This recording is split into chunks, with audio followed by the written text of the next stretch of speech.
Celebrity Rehab Day 24, I think. Today is all about what a girl wants, what a girl needs. Um, I just wanted to start with something my therapist said to me today in therapy. She said that your life is not a resume. It doesn't matter what the fuck it looks like on paper.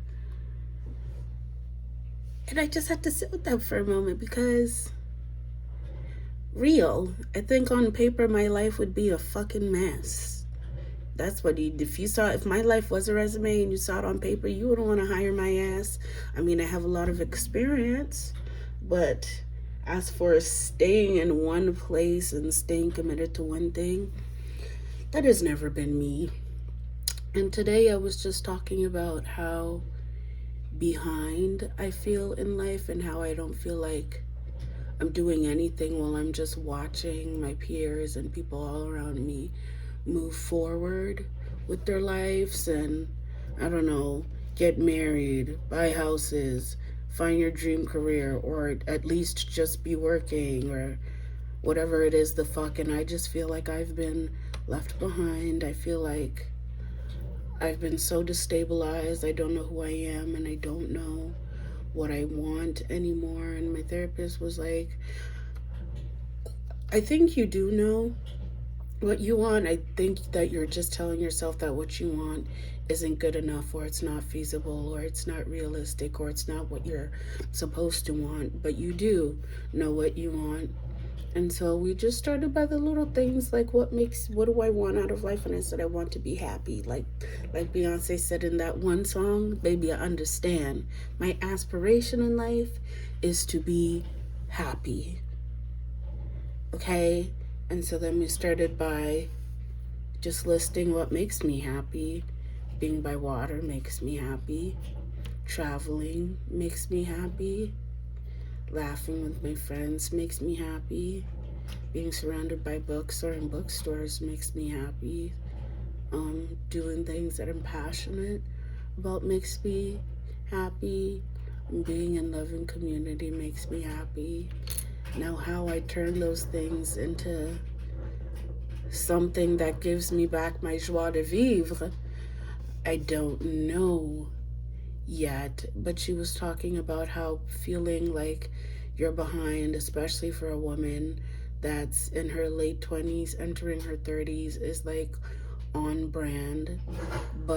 And it's very realistic to feel like you're behind, and that's a feeling that's valid and you're allowed to have, but you can't let feeling behind be the driver of the bus. It can be a passenger, but it can't be the driver, because that is not a reliable driver to drive the bus that is your life. And so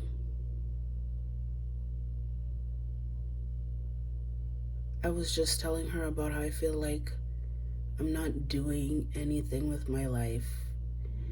And she was telling me that what you're doing very much right now is not nothing. It's actually very hard work that you're doing right now.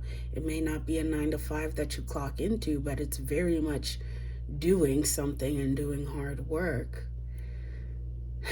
And it made me realize how, for lack of better words, useless I felt for the past year and a half that I haven't been working, and how much I've tied my identity to working, even though I don't even fucking like working. I don't know that I ever want to work a 9 to 5 again, but it's like, what is the alternative? Starting a business? The first time around I started a business, it ran me into the ground. I was so fucking burned out. I mean, mind you, I didn't have the tools. I didn't really know anything about business, but I know that I don't want it to be like that anymore. And that's definitely not something that I'm passionate about anymore. So definitely not going back to doing that. But she was talking about how she worked in palliative care. I don't know. When you work with people that are about to die.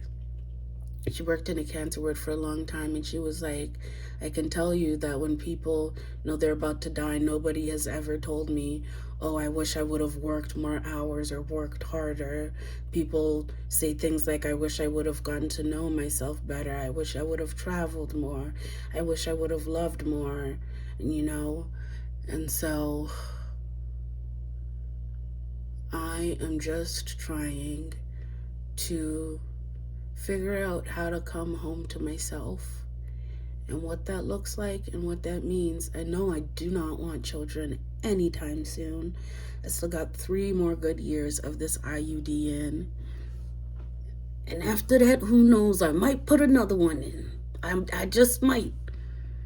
Because if I were to get pregnant today, I would not be happy about it. So I know that I don't want children right now.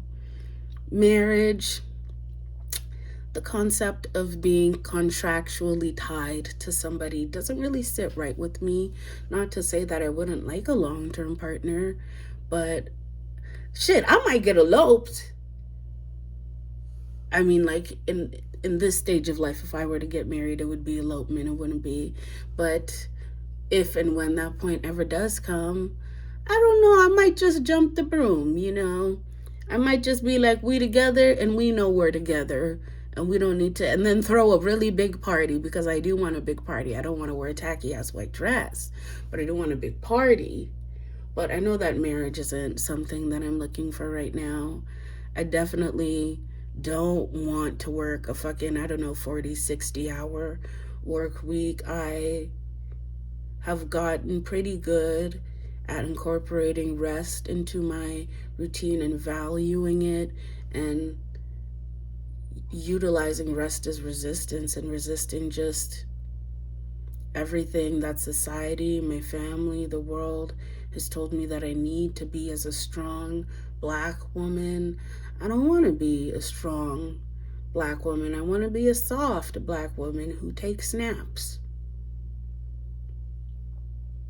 I want to be able to see my friends, like not just to catch up every once in a while, but that be a part of my routine.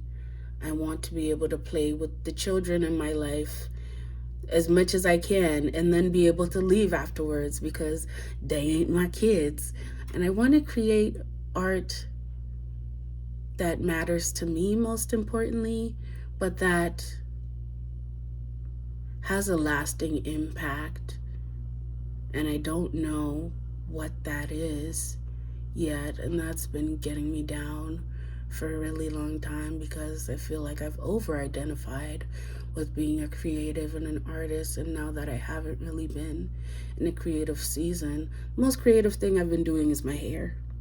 And I'm like happy that I've started to have fun with my hair again, because last year was just a lot of browns and blondes for a while. I guess I thought subconsciously if I fit in more, that was my version of fitting in. If I fit in more, if I didn't stand out as much, then I wouldn't get hurt or be a target, or I don't know, that it would be easier to love me and I wouldn't be too much, because I feel like I'm the type of person that you look at and you can tell that she's a lot. And for a really long time, I didn't want to be that person. But I don't know how to be anything other than that person. So here I am with my pink hair, with my strawberry bubblegum hair.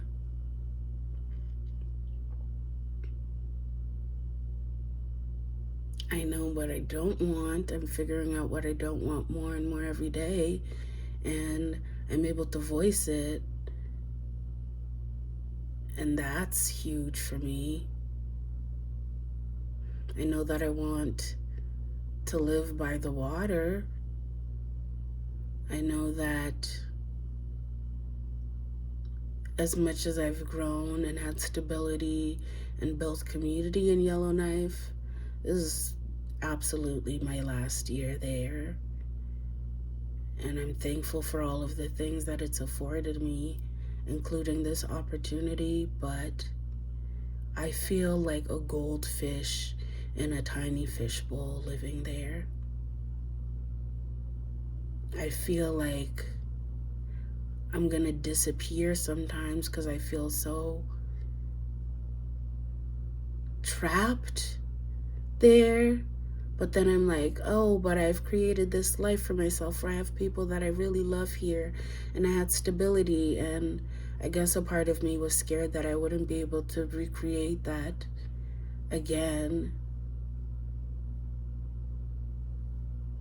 But I don't want to operate from a scarcity mindset anymore, because that's what that is, thinking that I can only have these good experiences if I stay in this one place. And I've never been one to stay in one place.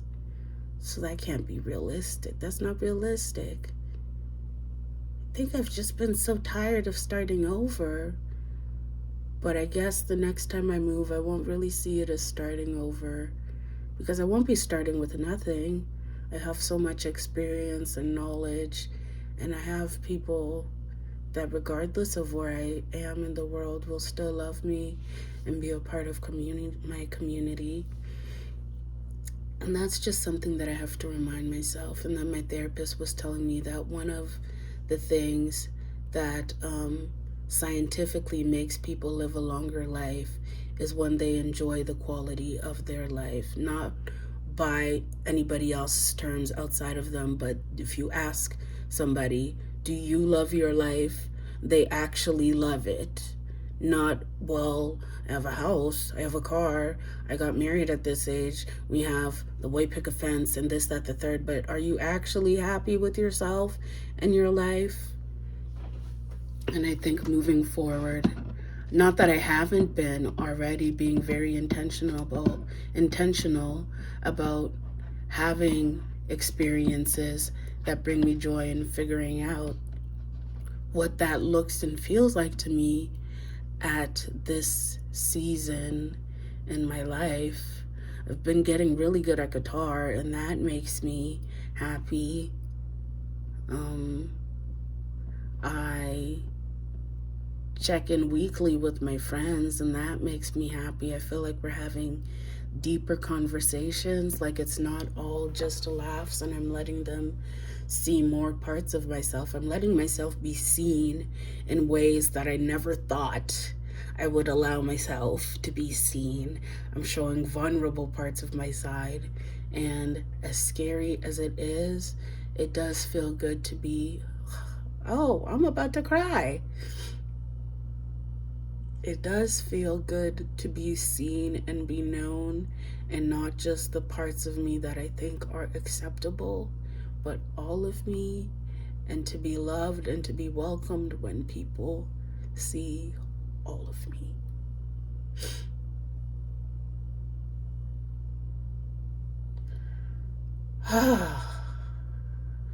Ooh, even just crying on this fucking camera is like so groundbreaking for me. I usually go into my room and close the door and cry. I'll even put on some music so nobody can hear me. So just being able to cry, and then I put it out there and people can see me, is like, I didn't think that my sensitive side was a side that I would be sharing, but here I am, and it's been very cathartic.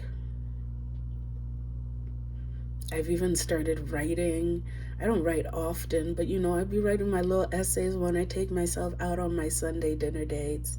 And this past Sunday, when I went out on my Sunday dinner date, I was given complimentary wine, because they said that my waiter said, everybody here just thinks you look so amazing, so this glass is on us. And yes, it was the most expensive glass of wine, because I'm gonna treat myself. And that felt really good, to just dress up and go out by myself and not expect to be like seen by anybody. But I just bring my Kindle with me, and I finished my little lesbian smut book, and it was just a nice outing. So I am slowly but surely figuring out what I want and letting the pieces fall into place. I did talk about extending my treatment today, so most likely I will be staying longer than March, maybe another month or 6 weeks, which is crazy. But I see all the work that I've done so far and how it's been changing my life slowly but surely, and I want to continue on that path until I have a good basis of tools that I could go out into the world with. And so that is day 24 or 5 of Celebrity Rehab.